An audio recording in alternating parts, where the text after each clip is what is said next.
Without warning, we back. Just updated the playlist. Over 2K followers. If you're not following, the link's gonna be down below to the Spotify. But we were heavy on the 2016 vibes. Make a video about it. What y'all rocking with? What was the biggest thing that y'all remember from 2016 music wise? Bro, 2016, I can like very vividly remember it was a heavy football workout year. Noah was at the workouts too. We were listening to Uzi heavy. I think that's when Kodak was really starting to bubble in those songs in the weight room. Like I remember so vividly just everybody tweaking, just going crazy. So shit like that. Even G Herbo, Lil Boat. It was just a crazy year sound wise, bro. For me, I was listening to a lot of Uzi, Lil Boat, like really like heavy on the Minnesota Little Boat One type album. But the biggest ones that I go back to now are obviously Views and TLOP. But in the moment, it was really like the younger kids albums that I was bumping, not like the OGs.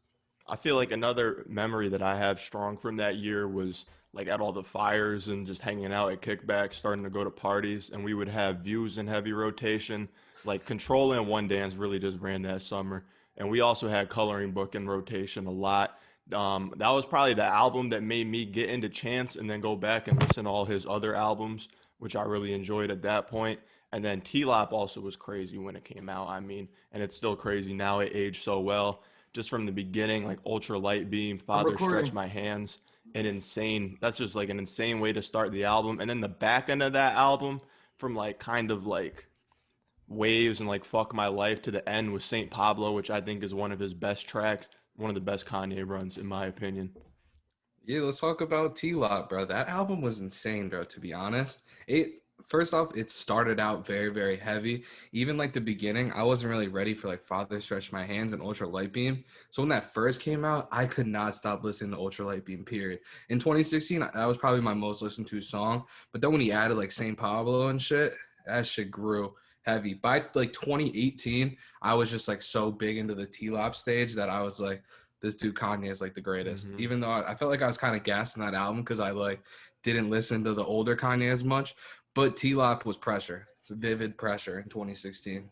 Yeah, I think I vividly remember like Kanye was coming off just a lot of pressure from the critics and just the entire rap community because like Yeezus was just not that well received. I think his complete switch up to even like some of the gospel type vibes on some of these tracks was pretty influential or impactful in my head for the time.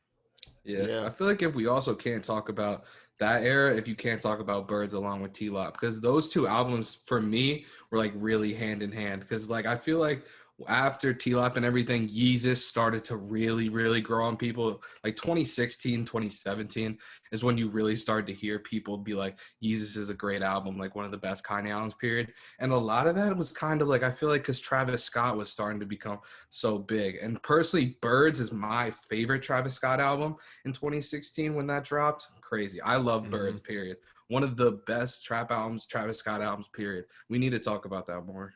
Yeah, but before we get into that, I think like T-Lop probably, especially for Travis fans, for a lot of younger Kanye fans that are also heavy into Travis, T-Lop was probably like their entry point into Kanye. And you see if you like talk to a lot of younger Kanye fans, that might be their favorite album. And I mean, I think it's kind of warranted. One thing I really like too is how he really put on a couple younger artists at the beginning, like Ultra Light Beam, like Chance really took that over and made it his song. And then like with Father Stretch My Hands Part 2, that's pretty much just Panda by Designer. And like Designer didn't really capitalize on the spotlight he was given by Kanye, but it was still dope. And like Father Stretch My Hands Part 1 probably introduced a lot of people to Metro too, with his tag being right at the beginning of that and how crazy the beginning of that song started. But yeah, that coming out with Birds like kind of around the same time is definitely a crazy moment. Yeah, I love, bro, the middle of that album's so good with like Waves, Wolves, Frank's track. Like that album is just such an emotional roller coaster, but sonically it does sound like somewhat in the same realm. Like I wouldn't necessarily say it's like fully gospel, bro, but Kanye just kind of just like took a whole different route on it with using people like Chance on the album. I think that album's got to be at least like top 5 Kanye. It's got to be. Yeah, for a fact. And I think a big part to talk about too is Chance, bro, with Coloring Book. I feel like a lot of people, especially now, definitely consider that one of the best albums from that year. Yeah, I would consider one of the best albums from that year. I think a lot of people, because of how like the big day was received, don't look at that like as high as they should, or they feel like it hasn't aged well, which I kind of understand. But like there are so many good songs on that, like mixtape, finishing line, but Blessings, Angels, blessings, yeah. Smoke Break, Same Drugs. That whole album was just Chance was really that dude. Like for his first Hmm. mixtape and then Coloring Book came out, like he was really at the top of the world. But nowadays, I feel like just people look it over. That did win the Grammy though, correct? It won. Yeah, and I think he also won Best New Artist at the Grammys too. Yeah, that same year. Even though that was like one of the starts when people were like best new artist going to Chance, and I think Meg Thee Stallion won it later on when it's like that's not really a new artist, but fuck it. Yeah, I they're always love a couple Coloring Book years though. late for Yeah, sure. I'm fucking heavy on Coloring Book. And to like even switch it up, bro. 2016 was like for trap itself outside of Coloring Book, but like I feel like Thug was just like taking over. Like 2016, Hmm. 2017, Thug was dominant. Yeah, I really Yeah. think 2016 and Jeffrey was really the turning point for like at least for me for this just new wave of trap to come through, whether it be Uzi, Cardi. I feel like all of them take a little bit of influence from whether it be some point of time in Thug's discography. And I feel like Jeffrey was the album that like solidified the modern sound of trap. Hmm. I think another thing Yeah. is like when we're talking 2016 and we're talking albums, we got to remember a lot of the like impactful songs that came out that year never made it to an album or made it on streaming because that's when SoundCloud was like really at its boom. But like with all the like Playboy Cardi music that never hit streaming, Uzi music, even like Lil Pump, Yachty, Lucky, tons of people we could name. But like you said, I feel like Jeffrey really encapsulated what that new sound was about, and Thug was influencing a lot of these artists, and he was able to put it in like probably one of his most like short, concise projects, and like best thematically how like all the songs are named after someone he influenced, and some of them he even got on the track. I think is super dope.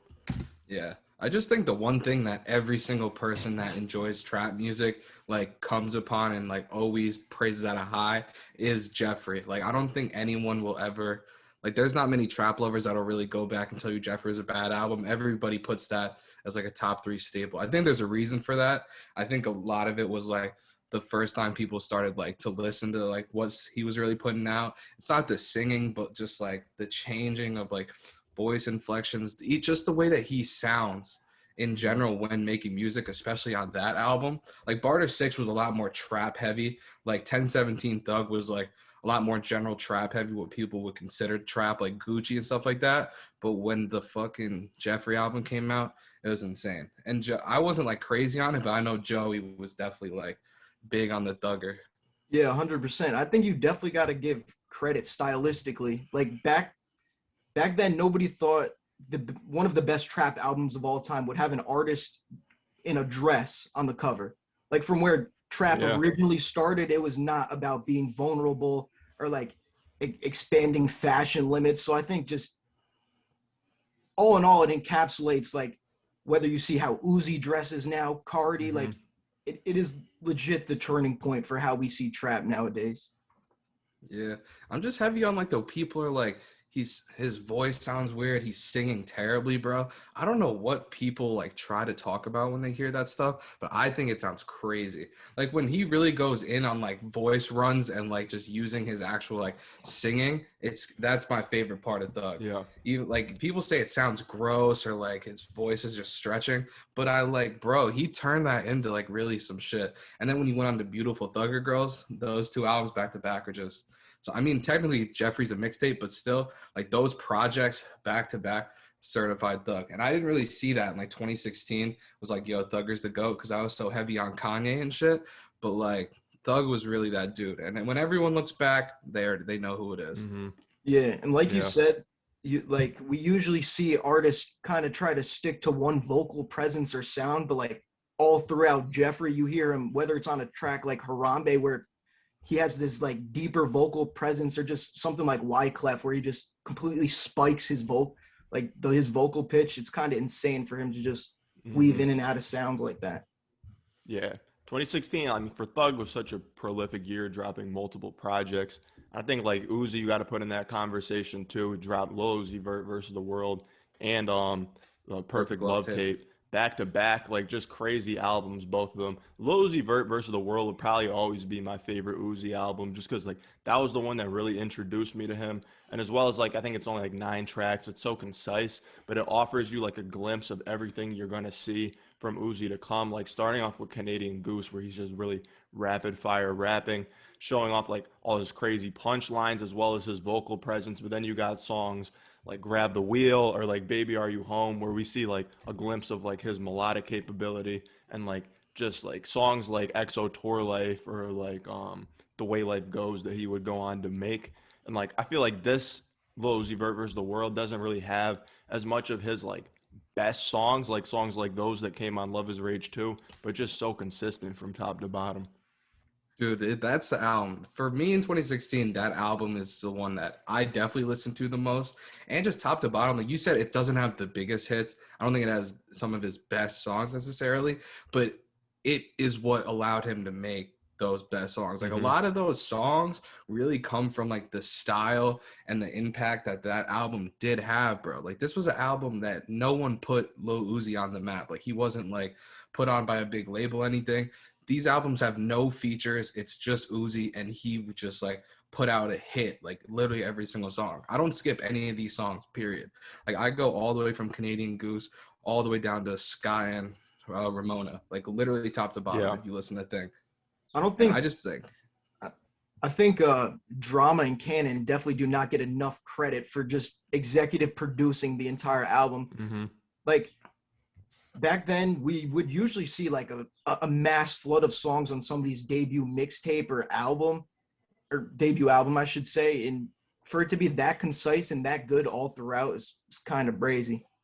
yeah, that's what Yeah. I'm saying. Like literally top to bottom, crazy. I feel like this is also the beginning when people started to talk about like producers start carrying artists and stuff like that. Mm-hmm. Because it was just such a big sound changer in 2016 with like Lil Yachty, Playboy Cardi, and Uzi. Obviously, like it was obviously a big change in sound, especially to mainstream rap music. That it was like people just started to. I think people did appreciate the production more, but people were trying to take away credit from the artists and like their Yeah. creativity in these tracks. I mean, some of the beats were really different though. Like you think about songs like P's and Q's, I think has like accordion lead as like the sample, or like Canadian Goose, Money Longer, like pretty different beats from what you heard coming out a lot then. But another thing I like about this album too is like it's kind of just the more raw Uzi, like anything that like people criticized him about with his sound, like just using too many ad libs or like having reductive lyrics. Like this is the peak of that. Like just him saying like yeah after everything, and like going in with the triplet flow over and over and over. But he just has like so much energy, and it's just such a fun album. And like that year, that summer was really just a very fun time. And I feel like that shit just encapsulated the vibes. Yeah, that's when the hip hop heads really like started to. That's like really when this like shit started to take a different turn, and there was like Right. you could still go with the old fashioned way. Like there were still obviously like great rappers out there putting out the biggest stuff, but there was a whole new wave happening, and it's either like you Mm-hmm. were gonna get lost in 2016 and left behind, or it's like you could just ride with it. And I feel like we were just all so young at the time, and are just like the sound was just like took over everything, like just the way Uzi was flowing. Again, like the flows were so new, but he was just having so much fun. The beats were amazing, obviously. Uzi was just like a different breed when it came to it, and Yeah. Cardi.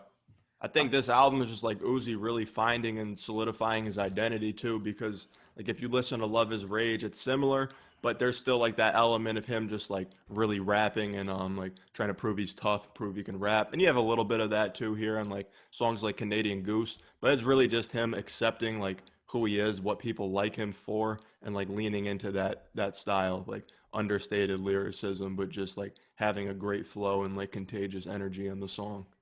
Yeah, and I definitely feel for the time, at least why I felt I received it way better is because I don't know, the type of trap he was creating, it seemed way more relatable than to somebody of like a Gucci Mane. You know what I mean?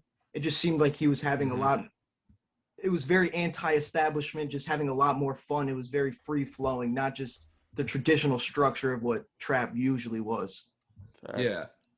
It was just like a whole sound change. Now, especially like a lot of music. Like if you see like people up like 24K Golden nowadays, like the Kid Leroy, Juice World, all of that really does find a foundation. And when the sound started changing in 2015 to these young artists that were not like do anti-establishment like stuff, but it was just so much fun and more out there than traditional trap. Like when you were to go back and listen to like Gucci or stuff like that, like it was a lot more hard hitting and stuff like that. This one was just a lot more free flowing and it was just totally different. And it's just, you can never forget this summer.